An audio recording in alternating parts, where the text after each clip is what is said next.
Yeah, it's June 30th, 2019. All right, this is a story about when my grandmother died. So in the summer of 2017, I got a call from my dad saying my grandmother was gonna die.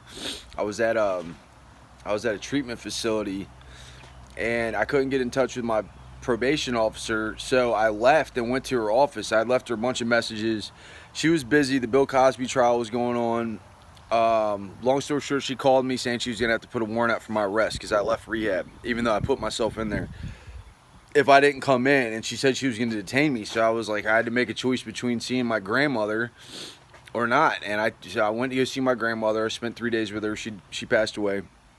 And so I had gone down to Alabama in between before she'd passed because I spent the 3 days with her. Now, when I got the call saying she died, I was riding up with my sister and my sister-in-law. My sister was married to a woman at the time. And we were riding up from Alabama to Maryland because the funeral was in Maryland. And it's like a 16-hour drive, so we had plenty of time to talk. And my sister used to be friends with this girl named Elizabeth Chance when we were kids, because I lived in Darlington until I was 6, and it was one of my sister's like elementary school friends. And I knew her brother had got electrocuted in an apple tree. I didn't know the details of it, but I knew this girl Elizabeth had a brother who had gotten killed when he was very young, and apparently climbing up an apple tree and got electrocuted. So for some reason in the car, I bring Elizabeth up, I bring her brother up. I never met this guy. I didn't even know when he died. It just, the memory came back to me. And I brought her dad up. He's a famous environmental teacher from up there. His name's Mr. Chance. Apparently everyone loves the guy. He was a very likable teacher, and he had gotten caught for growing a bunch of weed. I remember it was in the Aegis, like, I don't know, less than a decade ago. So it was like big news because like he was like a famous teacher around there and got caught growing a bunch of weed, and I think shrooms too. And so for some reason I bring them up, and I bring this guy up. I'd never met this guy before in my life. I don't even know what he looked like. So we get to Maryland. I have to go to Goodwill to get a shirt and a belt. And it was exactly $11.11. The shirt and the belt I happened to pick out. It was $11.11 with the fucking tax, which I thought was interesting.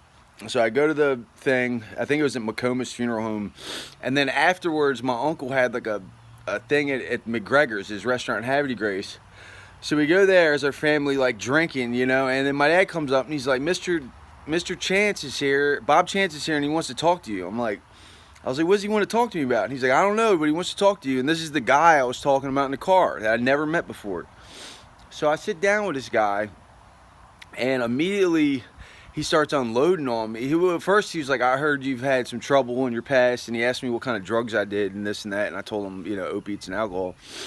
And so he just starts going off about how he had to buy his farm back at auction, and how he got caught growing all this pot. But then he started going off about his son that died. And I asked him when his son died, and he said 1980. So this kid died 2 years before I was even born. And he went on about his wife and how depressed she was after it, and just all the shit they went through. And I asked him why he wanted to talk to me, and he said he didn't know. He said a long time ago my dad told him that I had like drug and alcohol problems. But he said he really didn't know why he wanted to talk to me. And I just thought it was weird because like 24 hours before I was talking about this guy and his dead son, who I never met his son. I never met him. And he wanted to talk to me at my grandmother's, at the thing after a funeral. You know, and considering I just bought that belt and that shirt that cost $11.11, yeah, I put a spiritual significance to it. And apparently this guy Bob single-handedly started the recycling program in Harford County.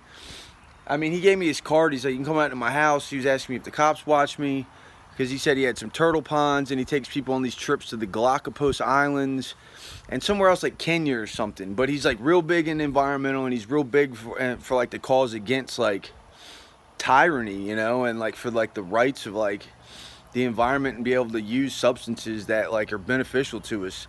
So it was just interesting how that all played out. I did call him after that, and I told him that my name was like Premonition, and that I was just talking about him and his son. I didn't bring it up right then and there because it was just really, it hit me all at once. It was a lot to deal with. But yeah, like I don't know why I brought that guy up in the car. I never even met him, and I never talked about that guy or his son. Like I didn't even talk about the kid that died in probably 30 years. And I just knew of him, but why he chose to sit down with me and just start unloading on me about how his son got killed and it caused all these problems within his family, and he doesn't know. So I just felt like telling that story, John.